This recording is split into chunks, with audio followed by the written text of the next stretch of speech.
Thank you very much.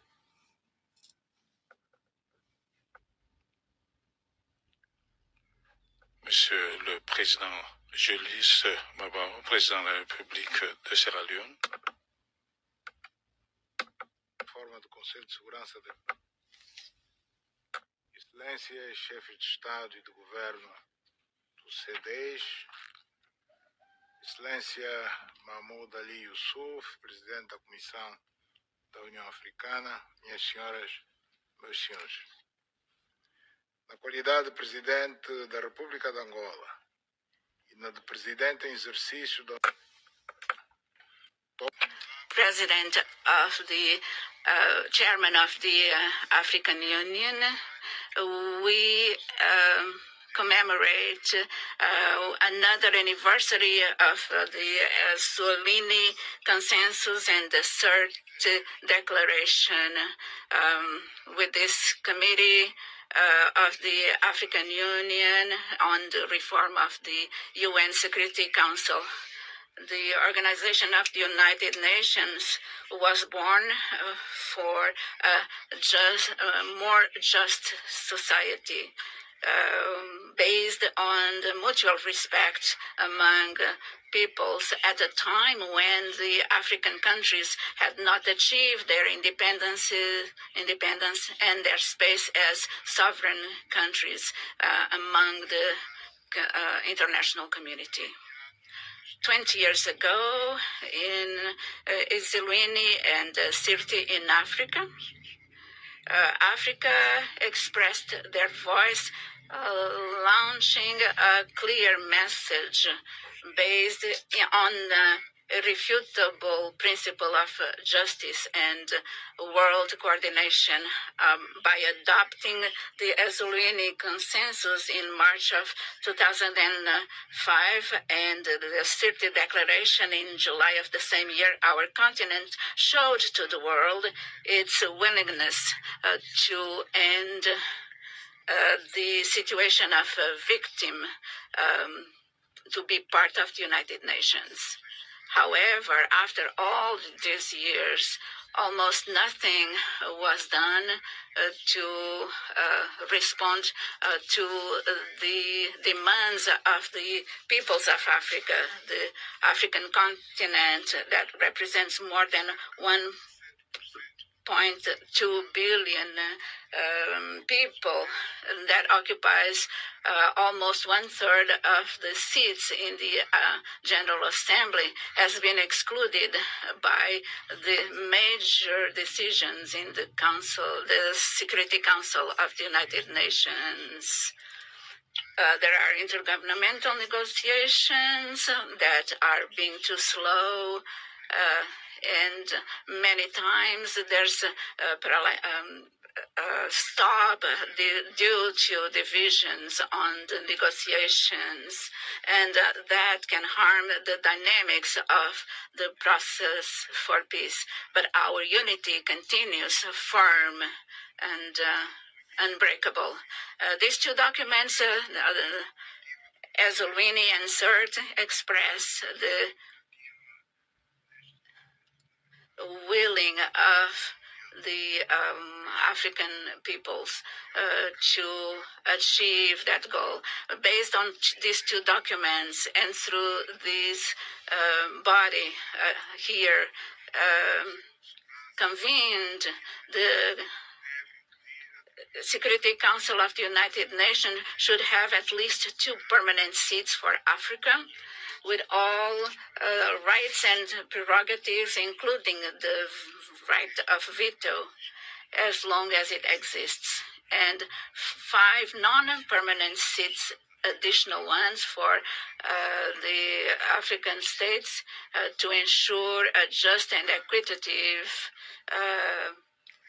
attribution of the seats, so that the African continent, instead of an object of decisions, to be an agent of those decisions. This demand is not excessive nor symbolic, but it represents an expression of its legitimate right, justified by its geopolitical position currently, taking into account its demographic weight and the fact that Africa is the continent that is more often the object of the Security Council, but at the same time the least represented.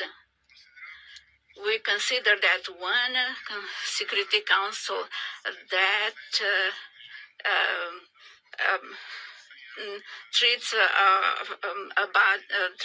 Africa in a non-equal way. We demand that we have a more active and strong voice for the safety, security, and development. Equidade e desenvolvimento sustentável. Confrontados com os desafios globais atuais, oferece-nos um quadro propício para reforçar a unidade e a solidariedade continental, apoiando-nos em posições comuns, como as que celebramos hoje, mas também para defender princípios essenciais como a soberania dos Estados, a não ingerência e o direito ao desenvolvimento, que nos são caros e que garantem a inclusão equilibrada de África na governação global. Assim, em nome dos Estados-membros da União Africana, gostaria de expressar ao Comitê dos 10 chefes de Estado e do Governo da União Africana, heads of state, and to the Union, African Union, our gratitude, and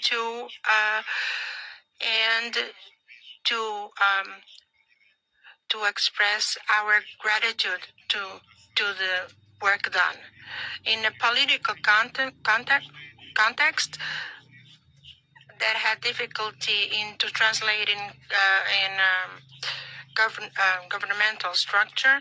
The efforts are more vital than ever because they materialize a diplomacy pan-African determined, cohesive, and valuing the collective from someone who's always willing to be part of the table where all the great issues of the humankind are decided. Us, as African leaders, will continue to support wholly the C-10 positions, reinforce their political goals, and most of all, to be united towards initiatives, putting aside the divisions so that we can walk together the whole time and achieve results that will satisfy the collective interests of our continent. Excellencies, we are here today not only to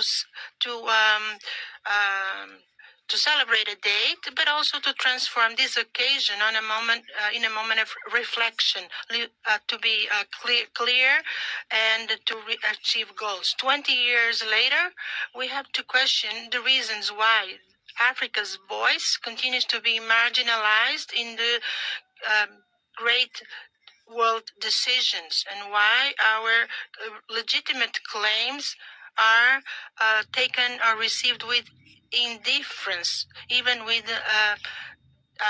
lack of consideration.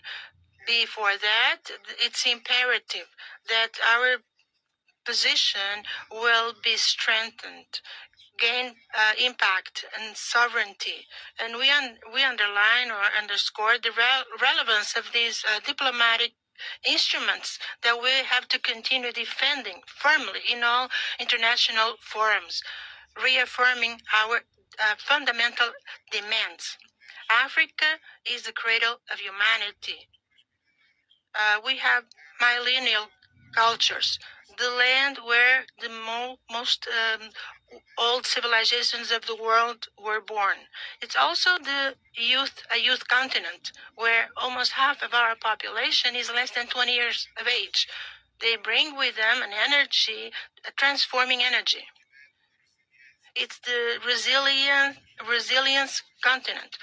in spite of the history wounds, every day they build innovative solutions for development to a peaceful convivence. But this hope is leading with a bitter reality when we are faced with the scenarios that show that the African continent still does not have an effective voice in the multilateral system. This is not an isolated claim. This is a legitimate demand, a global demand, because the Security Council is excluding a whole continent of the full participation. They cannot aspire to be respected as a guardian of peace and international safety or security. The world is facing existential crisis, pandemics, and terrorism. In all those challenges, Africa is not only a victim, it's also part of the solution. Because of that, it's important that we continue claiming our space to make our voice heard. To finish my intervention, I want to support the CT members for their leadership role, and I want to ask them to continue together in this fight for equity, justice, and in Africa, which has been led by this group with great determination, wisdom, and with a Pan-American vision that deserves our deep gratitude and sympathy and kindness. I live here. I wanna give my support unconditional to Mr. Julius Nadabiu, the president of Sierra Leone, and the members of the Committee of the African Union about the reform of the Security Council of the United Nations, with the deepest conviction that under his leadership we will be able to have our points of view heard about the position of Africa in the Security Council of the United States. Thank you very much for your attention.